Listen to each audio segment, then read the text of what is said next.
Ce sont 300 jeunes de 10 localités de Côte d'Ivoire qui ont reçu leur certificat d'apprentissage dans divers métiers de l'artisanat. C'était le 30 novembre 2023 dans l'enceinte de la Chambre nationale de métiers de Côte d'Ivoire.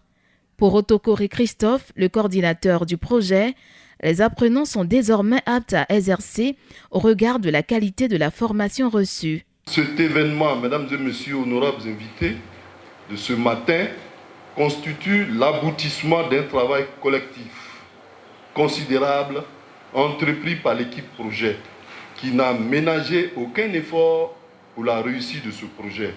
Je voudrais infiniment remercier tous les membres de cette équipe.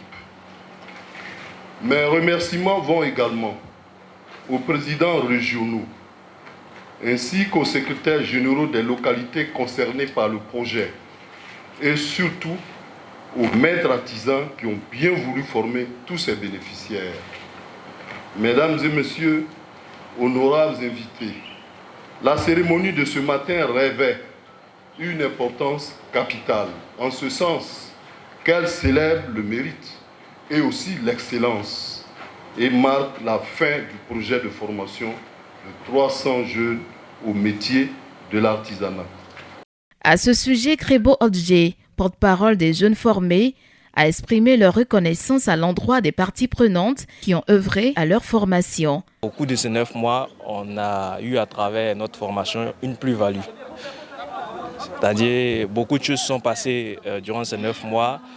La formation était aussi bien au plan théorique que pratique. On a vraiment été gratifiés de l'expérience de nos formateurs.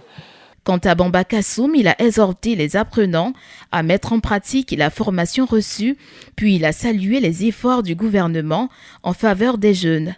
La Chambre de métiers a un travail régalien de faire la promotion du secteur, de défendre les intérêts des artisans, d'immatriculer et enrôler les artisans. Donc la loi dit que pour être artisan et exercer en Côte d'Ivoire, il faut être immatriculé à la Chambre des métiers, avoir son registre des métiers, sa carte professionnelle. C'est un travail régalien que nous allons continuer, mais notre travail de formation va continuer parce qu'en 2024, nous espérons, avec le ministre en charge de la jeunesse, nous avons en discuté hier dans le cadre du CDD, nous allons encore former au moins sur 3 ans 7500 jeunes. Alors donc cette promesse a été faite ferme hier par le ministre de la Jeunesse et nous souhaiterions être à la hauteur de donner cette formation qualifiante et de qualité à ces jeunes pour les rendre compétitifs et les mettre sur le marché de l'emploi afin qu'ils se prennent en charge. En effet, Afo Touré, représentant le ministre de la Promotion de la Jeunesse, de l'Insertion professionnelle et du Service civique, a rappelé les moyens investis par l'État dans la prise en charge de l'apprentissage de la jeunesse en vue de leur employabilité.